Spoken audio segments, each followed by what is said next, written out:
talk facing this way, I talk facing this way. But, hello brothers and sisters, I'm Christian Holmberg, soon to be Elder Holmberg. I'm very excited to be serving in Mission, Rochester, New York. I've heard only great things about this place. I'm so blessed to have the Sacred Grove, the Hill Cumorah, Niagara Falls, yes, even the Hill Cumorah pageant. I can only imagine that they put me in this mission because they wanted me to be the star. But, you know, I've heard that also Missionary is only going to usher and clean up afterwards. So, you know, either way, I am very excited to be serving in this beautiful, great place. I've also heard that it's also one of the hardest missions in the stateside, not because of the environment that we live in, but because of the people's hearts. As a lot of you know, Rochester is where Joseph Smith was hated and beaten and was forced to relocate the church. There's a lot of anti-Mormons I hear to this day that still live there that don't like the church. Some missionaries might be scared to serve here, but I'm not. I know that the Lord has a plan for me to go out here and do His work to find the people that need the gospel in their lives, that are lost and seeking guidance and need help. I know that if I let my faith show that I can be an instrument in the Lord's hands and find those people that need me. Which brings me to the topic I want to talk about today. I was asked to speak on a talk that Russell and Nelson gave in General Conference in April.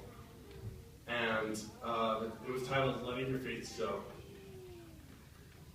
A little less than 2 months ago, I had the opportunity to go to Africa and live and work there for a month.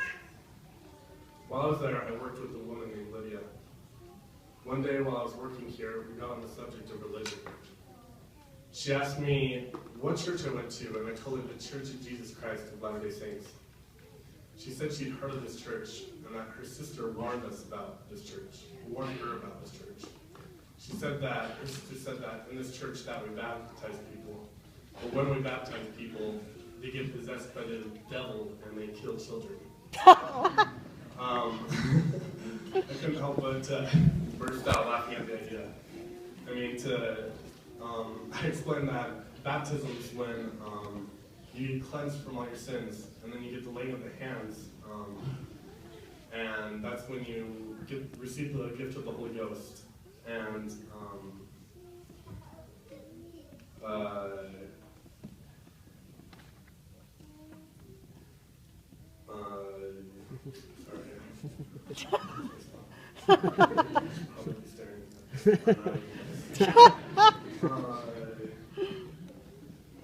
but I also mentioned that it also led to the subject of how the church was started and about Joseph Smith and how he restored the gospel and about the Book of Mormon.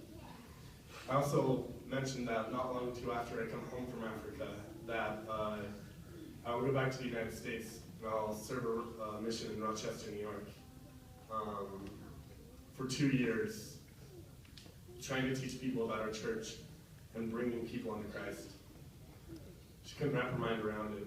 She couldn't understand how I could have, how I could just leave my family and leave everything I possessed so that I could find people that needed the church and to bring people into Christ. She asked me how I have the strength to do all of this. I didn't know how to reply, but then I remembered that a scripture that me and my grandpa read a couple days before while we were missionary studying. It was Alma 26:12, which says, Yea, I know that I am nothing. As to my strength I am weak. Therefore I will not boast myself, but I will boast of my God. For in His strength I can do all things. Yea, behold, many mighty miracles we have wrought in this land, for which we will praise His name forever. I explained to her that through God I have the strength to do anything He asks me to do.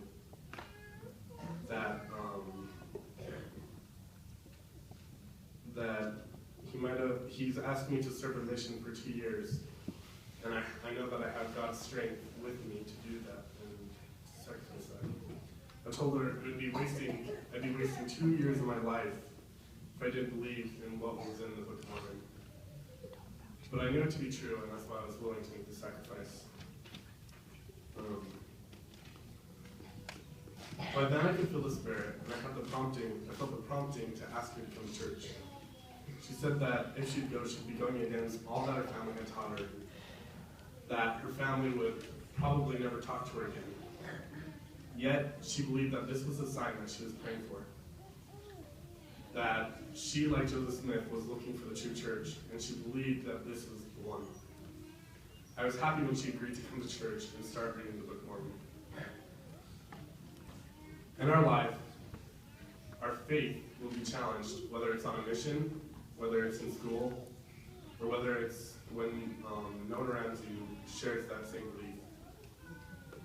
We might not face extreme challenges as Joseph Smith or as Lydia has gone through, but we know we will all face personal trials and tests of faith. For me, an easy way to look at it is being on a team. There's man's team, and there's the Lord's team. The way you live your life shows which team you choose to represent. Like any loyal sports fan, we need to show which team we are affiliated with.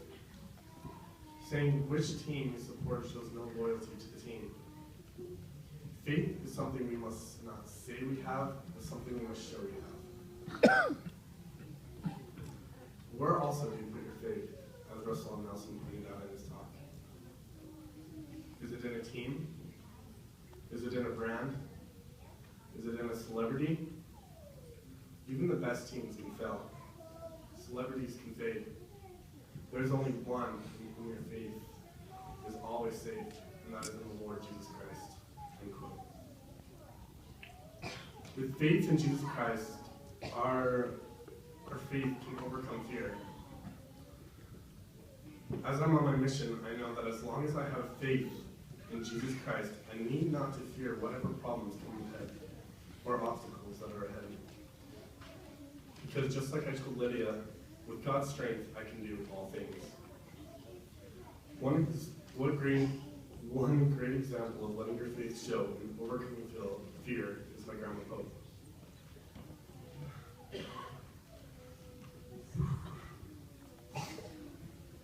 A couple of weeks ago, my grandma found out she had cancer, and she only had 3 more months to live. While everyone cried and had pity for her, she was at peace, and her testimony was a source of strength for her family. She knew that when she goes, she will return to our Father in heaven, and it will be just a short time until our family will be united in heaven again.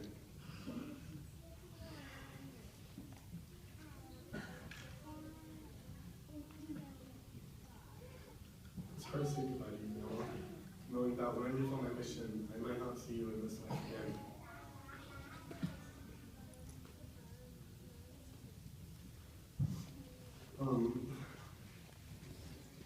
But because you are letting your faith show, I know that I do not need to worry for you. That when you go, you will be in a better place with our Father in heaven, watching over me and my family, watching me go on a mission. You've been such a great example to me in facing your fears and faith.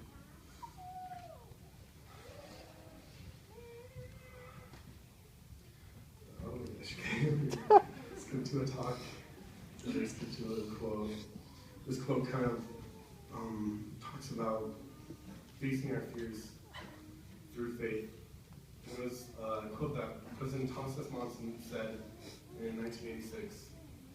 And it says, "Of course we will face fear, experience ridicule, and meet opposition. Let us have the courage to defy the consensus, the courage to stand for principle. Courage, not compromise, brings the smile of God's approval. Remember that all men have their fears, but those who choose to face their fears and with faith will have courage as well. Brothers and sisters, I'd like to just share my testimony that I know that when we let our faith show, that it sets up great missionary experiences. And if I didn't let my faith show, then I probably wouldn't have had that great missionary experience of meeting Lydia and talking about our church and getting her to come to church. I know that when we face our fears in faith, that we will have courage through the Lord to do anything, that we will have strength through the Lord to overcome anything. I know that one day, each and one of us, our faith will be tested. And if you keep strong to your faith, and you keep strong to what you believe, that your testimony will grow because of it. And you'll get many blessings because of it. I know if my grandma were to die on my mission, that I would see her again after this life. That we would all be reunited as a family. And that doesn't scare me. But I have 100% faith that I will see her again. I mean, I'd love for you to live and see my grandchildren, Grandma, but heaven can work as well. I have a testimony in Joseph Smith in the Living Prophets. And without Joseph Smith, that we wouldn't have this wonderful gospel. And I would not be going out to serve a mission in Rochester, New York. I know that the words of the prophets today are the living words of God, and that we should obey and listen to promptings and we did. I have a full testimony in Jesus Christ and His love. That no matter how dark the place we're in, how hard our life is, that love, Jesus Christ's pure love, can overcome all of that and bring us true happiness. I know that this is the true gospel, that this gospel brings only happiness and nothing else. I know of the power of missions. I've seen many friends go on missions and already change who they've become and the way they act. I know that because of missions, that we can spread this gospel to the earth and that everyone partake of the fruit of happiness. I'm so grateful for the wonderful family that I have. I'm so grateful for you, Dad, that you taught me to be responsible and to love the Lord.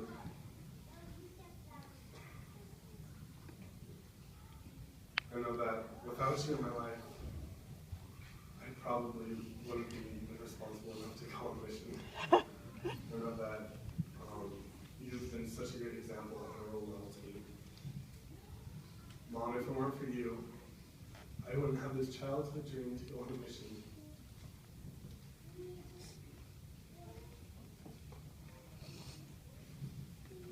Because of the stories you told me as you going on a mission,